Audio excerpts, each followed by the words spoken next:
NBA season is no longer. Sad faces all around the association. If you're not a Denver Nuggets fan, I guess I'm kind of speaking for you right now. Yeah, big ring talk. Well deserved ring talk. I'm not on document saying this, but me personally, I know. I was saying 2 years ago, after, I forget who won 2 years ago. Was it the Bucks? It was Milwaukee. I wasn't going to say it. I was going to let you figure that one out. My bad. Maybe not 2 years ago, but the year before Milwaukee won. I was saying the next 3 years. Bubble year? Yeah, bubble year. I was saying the next 3 years are going to be on pace to be some of the best basketball we've ever seen. Because it was coming right off of the super team era, and there was a lot of parity going on in basketball. So I knew there was about to be all sorts of crazy things happening. And last season, I said last season was going to be crazy, and it was very good. It was a very good season. But I was always saying this was going to be the season of all seasons in recent history. It's going to be one of the better seasons in NBA history. And to start out the year, Draymond Green literally assaulted his teammate, knocked him out clean. Before we even before preseason, I think. It was literally like the first week of practice. That was pretty crazy start to the season. So that let me know we were in for some shit.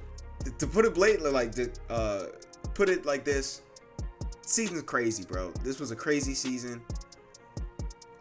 As a fan, I don't know if I could have asked for much more. I'm very appreciative for the strenuous work the players put in.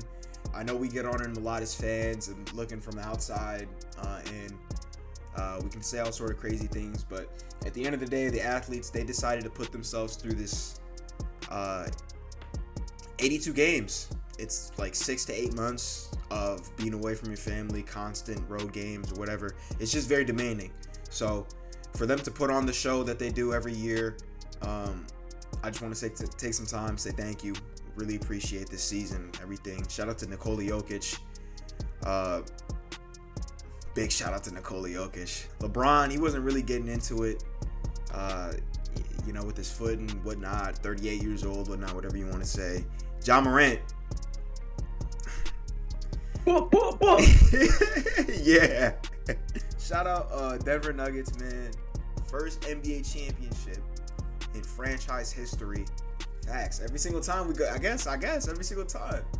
Jamal Murray, I've said enough about Jokic. We're going to get into Jokic. Jamal Murray, this series, man, 21 points, 10 assists a game, 6 boards. Very well all-around performance. Good from the field, 45 from the field, 39% from 3, 93% from the free throw line. This guy had a great series. Court general, man. Played more of a traditional point guard role than I originally thought he would. And I don't know if that's because of the game plan, how they were defending Jokic or whatnot, but I was expecting him to come in and just essentially do what Michael Porter Jr. was doing. Maybe make a lot more shots than he was making, but Jamal Murray had himself a good series. Aaron Gordon, great role player. Bruce Brown, great role player. Christian Brown, great role player. Shout out to Denver, bro. I said it in the last episode. I'm trying not to repeat myself, but So let's go back to, I guess, right before All-Star break, where the Nuggets took the 1 seed in the West, officially took it and didn't give it up until the end of the season, and obviously last couple nights ago when they just beat the Heat in 5. I had Nuggets in 5 originally, beating the Heat. I had switched it to 6 just because the Heat won that game 2, in Denver, which is so hard to do because of the 7,000 above sea level feet. It's just that's a real home court advantage right there. So, but as I was saying, back to when the Nuggets finally took over first place in the West, no one really thought they were gonna to actually do this. Everyone thought they'd be a second round exit to the Phoenix Suns. Really, that was what the consensus was around the Nuggets, was that they'll just be bounced out of the second round again. The year before this, it was against the Warriors. They lost. I don't know if it was the second round or the Western Conference Finals, but so this has been building blocks to get to this level to officially be champions, and the Nuggets have done it the right way They've drafted well with Jamal Murray, Jokic, of course, Michael Porter Jr., Miz, ZOU, Shout out Mizzou. and then also with trades and free agency acquisitions. They drafted the nucleus, but they needed the key pieces around them to actually refine this whole championship caliber team with Aaron Gordon, who won't get enough credit for the performance that he did against Jimmy Butler, LeBron James, KD. Unsung hero, for real. I mean, just he's getting a little bit of his flowers, but he's an actual basketball player. He's not just a dunker. He's not just all this athletic prowess. He's actually is a great basketball player. So just shout out to him. But obviously with Bruce Brown, Kentavious Caldwell-Pope, a two-time champion now, I think he's won the most championships in the last 5 years. If that's a stat you really want to talk about, but it's truth. But the Nuggets they deserve to win this. They've done it the right way.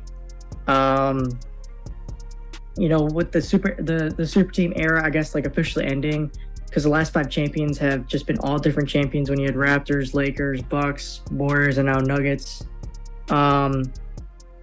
It's gonna be the big two now. I feel like, with being able to draft well and then being able to go get those extra little pieces in trades or free agency to actually refine it. They kept Michael Malone too. Michael Malone could get fired after the first 3 years. They had made the playoffs and then they missed the playoffs against the Timberwolves that 1 year in the play-in. So shouts out to the Nuggets for doing it the right way, officially. But yet that was the gist of what I felt like when the Nuggets officially won it a couple nights ago. Was they just did it the right way and they deserved it. As for Jokic and Jamal Murray, easily the best duo. I don't want to be I don't know. I think they're the best duo just because of not pure talent, but just the way they play together. It's just, you can't beat the way they play together, regardless if they're actually the two best basketball players against LeBron or AD, but they have better chemistry than LeBron and AD. I feel like that needs to say something and speak for itself. So, I mean, it's just unbelievable what those two have been able to do with this Nuggets organization. Yeah. You were talking about Michael Malone and the great job he's done with Denver. I really appreciate Denver not firing their coach as soon as they, fail to go through roadblocks or whatever. If the coach is doing well, let him rock. I don't understand why teams don't do this. I'm scrolling through right now. Mike Malone, he took over 2015-16 season. That might have been Jokic's rookie year.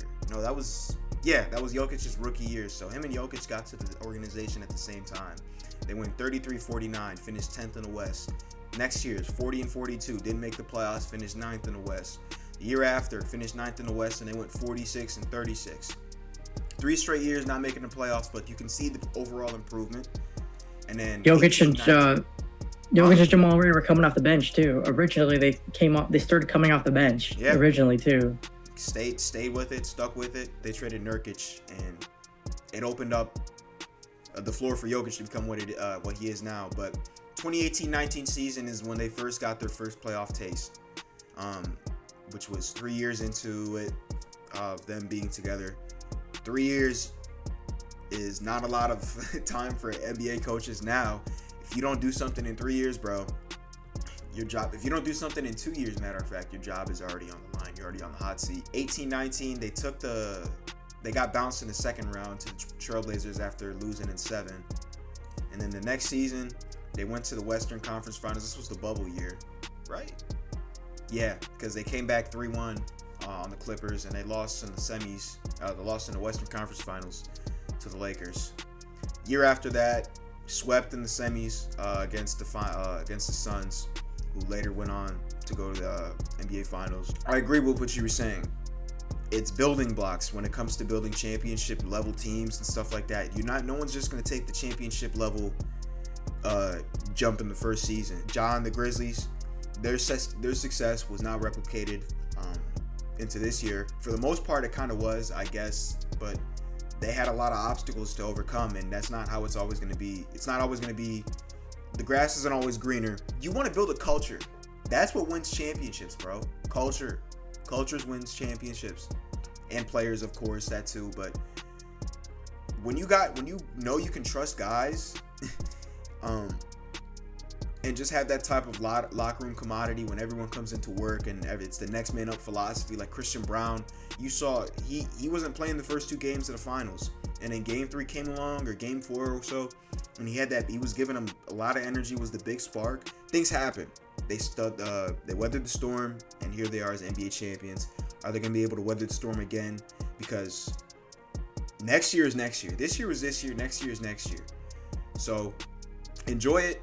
Have the parade and all that type of stuff. But don't get caught with your head in the clouds, man, because next season is going to be a completely different thing. It's only going to get harder from here. As long as parity stays in the NBA, as long as there's no super team or dominating, you know what I mean? Parity will stay, and teams are going to have to buy into this type of Denver Nuggets. I don't even want to say Denver Nuggets philosophy. They're just going to have to build a well-rounded team. They're going to have to trust in their commodity, trust in their coaches, trust in their leadership. Star power, you need star power to win, for sure, but if there's no core, if there's any sort of disconnect, it's gonna show. It's gonna show on the biggest level and biggest stage. I don't know if that's how it was for Miami. I feel like Jimmy Butler kind of just burnt out at the end. But for Eastern Conference teams that got beat by the Miami Heat, Philadelphia 76ers, there was some discontent in the locker room, and it showed even in the ending press conferences when Joel Embiid and James Harden, they were outing their teammates. Guys got to do better. It can't just be me and Embiid out there. You will never see that come from the Denver Nuggets, and that's why they're NBA championships. All right, they won an NBA championship this year. I'm just rambling at this point, but you get where I'm coming from. More teams need to come with this type of approach if they want to see the type of success. If they want to see 60-win seasons, if they want to see small market teams have their arena filled up every night, they want to have a loyal fan base, this is what you got to operate by. Yeah, moving on to what this actually means for the Denver Nuggets. They finally got the championship, so nobody obviously can take that away from them. You're viewed differently when you win a title. That's just the bottom line. People were thinking Embiid is better than Jokic. And he might have been better during the regular season. That's even arguable. But at this point, the level between Jokic and Embiid is just exponentially higher now, just because of winning that championship. It changes everything. When Giannis won his trophy, people were now saying he's the best player in the league. I thought he was the last people 2 or 3 years. Top 20 all time after he won that ring. Right. And before, people were memeing on him. That playoffs, they were memeing on him. He has no bag. I remember the memes. He won a ring. All that to silence. My bad. Go ahead. Right. Agree. But I thought he was the best player in the league 2 or 3 years from before that, just because of I watched the Bucks daily, and that's how Denver feels now too. Denver fans feel like, oh, we finally have seen Jokic, and now he's the best player in the league, and now you finally see it. He's got the Finals MVP, he's got the trophy, and now everyone else views it that way. So championships just add clarity to the association, how we view players. Jamal Murray is now going to get an All-Star just because he won this title. 100%. He hasn't been to an All-Star game his entire career, which is ridiculous. He won't even. He'll play half. If he could play half the beginning of the year, he'll get the All-Star nod just because he's got the trophy. 18 a game, he'd get the All-Star nod. Right. Now looking as a team and what this means for the Nuggets. Nuggets got all their starting 5 players coming back. KCP's coming back. Bruce Brown is probably going to be the only one that'll leave just because he's got a player option. He'll probably opt out of it to go get the bag just because you win the trophy. Usually everyone wants to get the bag, and Nuggets probably won't be throwing 15 to 18 million at him per year. So that's completely fine. But you got Jamal, Jokic, AG, Michael Porter Jr., MPJ, yep. Aaron Gordon, KCP for the next 2 to 3 years. All are staying. Christian Brown's still there too. Christian Brown, he'll get better too. It was only his rookie year. Reggie Jackson didn't even play a second in the finals. NBA champion Reggie Jackson, baby. So DeAndre Jordan didn't even play second either. And DeAndre Jordan's been in the league for 10, 12 years or whatever. So this team's could get only better too. And everyone now that sees Jokic and how he elevates players, mid-level veterans are going to want to come play with him now. Free agencies are going to take a pay cut now. So this is just only going to make Denver, I feel like, better. And they could win. I wouldn't be surprised if they're the first seed again next year and playoffs runs through Denver again. So that's very unprecedented too, to have all of your 5 core guys stay around for 2 to 3 more years. This could turn into a dynasty depending on, I feel like, how Michael Porter Jr. turns out. Michael Porter Jr. can elevate to a 20-point game score, like averaging. This can get real ugly for the rest of the league if Michael Porter Jr. goes crazy and turns into what we think he can be, basically. I think what this means for the rest of the league, though, they're chasing the Nuggets and they're chasing the Celtics.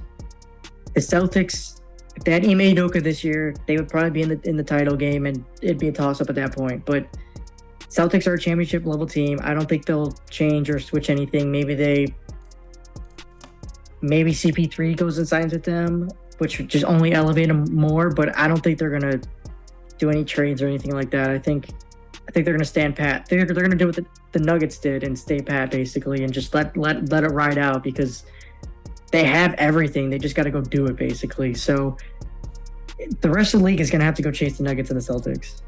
For the most part, the contenders, if they want to compete, they have to, I guess, start thinking about like how their roster would match up against them in a playoff setting. Small ball. How are you gonna stop Jokic? You're gonna have to go get 2 7-footers to just completely throw at him and try to wear him out. Exactly. Every team is gonna go either draft him or go overpay for them. Basically, Dwight Howard will be back in the league. I guarantee you it. Just to go get Jokic. Small ball, it works in situations. Definitely works if you have the correct personnel. Like if you have Draymond Green, small ball is available to you. But small ball is not going to work against the Denver Nuggets. They can shoot the 3-2. It's not going to work against them. Come on. It's not going to work against Denver Nuggets. So teams are going to have to start thinking about matchup-wise, who they're going to be targeting free agency, because it's clear to see who the front runners are and who they're not. So that's just good business, though, if you want to be a competitive team. But that's for the contenders, per se. For everybody else that's either figuring out their direction or kind of just stuck in purgatory, this offseason, it's big. There's a lot of opportunity. By opportunity, it's usually used in a good context.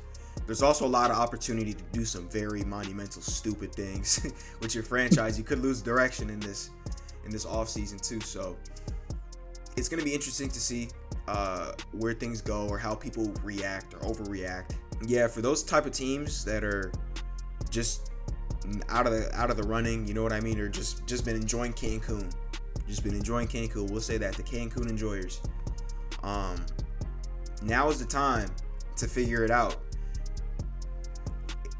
It's kind of a dead zone in between the draft or post finals or whatever. The championship team is going to be enjoying, the parade or whatnot. The runner-ups, they kind of just got done. They're going to be enjoying their vacations. But everybody else, they've kind of been done playing basketball for some time now, 4 weeks, or 3-4 weeks, let's say, or some teams even longer. So if they don't have a game plan, set for free agency, set for the draft, set for next season already, because I'm telling you, this season was the most competitive we've seen in a long time. We're only going to build on that. It's only going to get more and more competitive for the foreseeable future until somebody makes another super team. I've also seen reports that James Harden wants to go to Phoenix Suns. If that happens, I'm not going to lie, I'm not watching basketball. I'm not. I'm treating it just like I the first year of the KD Warriors. Not watching basketball. I am, but I'm not. If you get what I mean. They wouldn't win it. Suns wouldn't win it. Let's stop playing around. Come on, We've seen the same story over in Brooklyn. You know exactly how this goes down. Bro, that's a different story. Brooklyn It's the same story. had Steve Nash coaching them.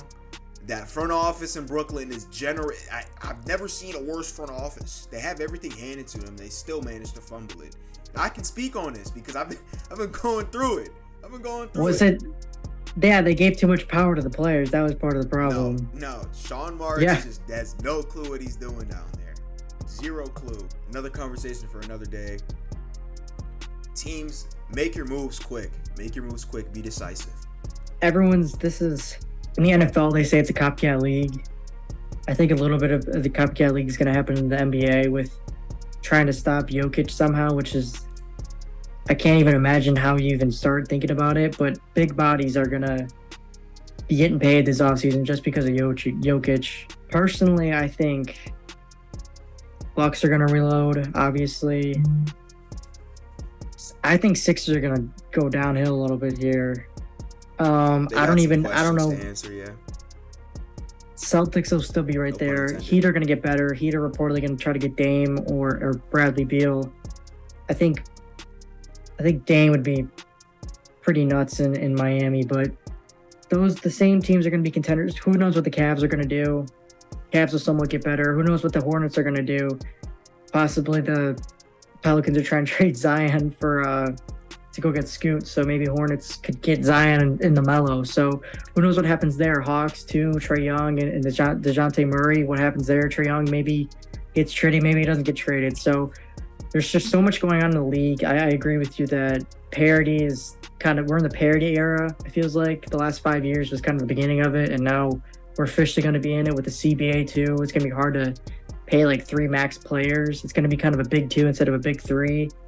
And then we'll have 2 like superstars, and then the max money for the third player will kind of be spread out to role players like, your KCPs, your Aaron Gordons, and your Bruce Browns and stuff like that. So it's exciting. I can't wait for it, and I can't wait for the draft and NBA offseason and all these rumors and smoke screens and big trades. There's going to be a lot of trades, I feel like, just because there's not enough superstar free agents. So there's going to be a lot of switching and flopping with between teams and stuff like that who are trying to either get back to the championship caliber level or trying to break into that bubble. Realistically speaking, too, the amount of teams in that championship bubble, it's not a lot right now, looking per se, that can hang with Denver, because they just made light work pretty much of the entire league. When it really came down to it in the playoffs, bounced Minnesota, bounced Phoenix. I thought they were going to get bounced by Phoenix in 5 or 6. That was a tougher game. They won in 6. They could have won in 5, really, realistically. And they swept LA. All of them were pretty much close games too. They could have all went the other way. A lot of them still got out of it. So yeah, Denver's looking like the team to beat. Teams that are on Denver's tier, just off the top of my head. Boston. I want to say Philly, but I can't even really.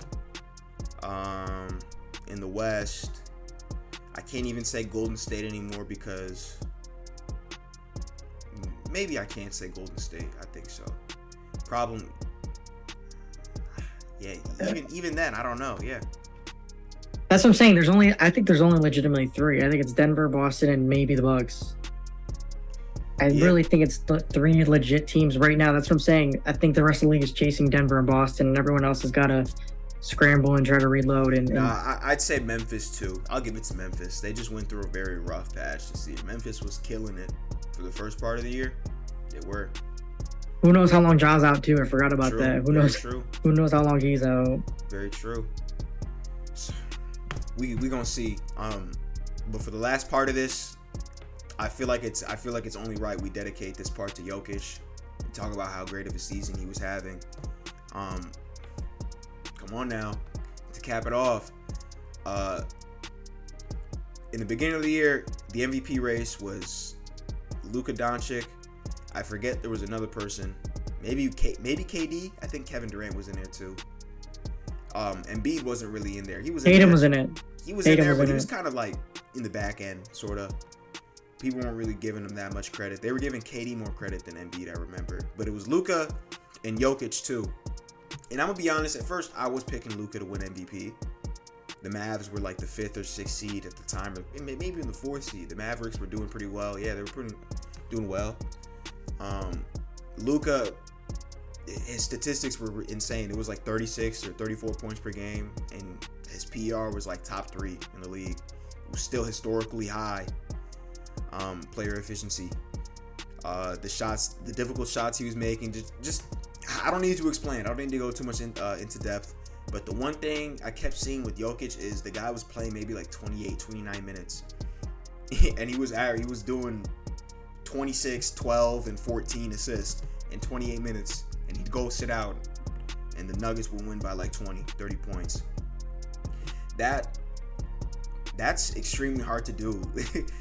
I feel like that's kind of generic to say, but still, like, in a league full of basketball savants, in a league full of the Steve Kerrs of the world, the Steph Currys of the world, to be able to put on that type of a dominant effort effortlessly, night in and night out, whether it be physical dominance, whether it be technical dominance or IQ, in whatever way the guy just managed to get the job done. He was an absolute, I'm without words describing this guy at all times, because I've never seen anything like him. You're just always wondering what he's gonna do next. He's always under control, it seems like, always poised. I mean, you can get under his skin, no doubt, but he's always gonna get his get back. So he's just somebody you just can't take your eyes off of, on the basketball court, as a watcher, as a fan, all of the above. So shout out to Nikola Jokic. It's a very well deserved first ring. Guys, they say he's putting up Wilt numbers right now. We're gonna have to change the terminology. He's putting up Jokic numbers right now. Things of that nature. This guy is really a trendsetter, bro. We're gonna see a lot more European basketball players. We already are seeing them, but we're gonna see a lot more Jokic type players in the future. And we already kind of have some guys. There was a guy on the Miami Heat he beat this year, Nikola Jovic. His game is sort of similar to Jokic. He's skinnier. He's more of a forward. Yeah, more of a wing player. Yeah, but there's more, like I said, more players like that coming into the league, just that take inspiration from this guy's game. There's going to be a lot more babies named Nikola out of nowhere. That's how it happens. So in 10, 20 years, you might have a best friend named Nikola. Who knows? But just shout out to the guy. Shout out to Jokic, man. At probably one of the best NBA seasons individually in recent history. The only reason it won't be marked that high is because he got his MVP stolen. These things happen, though. It's part of the game. Yeah, shout out to Jokic, man. Ethan, you got anything else to say? Well, that was basically a wrap of the 2023 NBA season. It's our first one, hopefully first of many. Yeah. It's been wild. There's been, debates, agreements, who's better, he's better. But at the end of the day, when it's all said and done, Nikola Jokic is the MVP of the finals, and the Denver Nuggets are the 2023 NBA champions. And that's how it goes sometimes. And congratulations to Denver and Denver fans. NBA offseason's basically here now. There's no sleeping in the NBA. Sure. So next time we'll be coming back. It'll be off season for basically everything. I mean, besides baseball. But get into some NBA off season talk, some rumors. It's gonna be a lot of fun. Some rankings, some just anything and everything. We're excited. We're just ready to rock and roll. It's gonna be lit.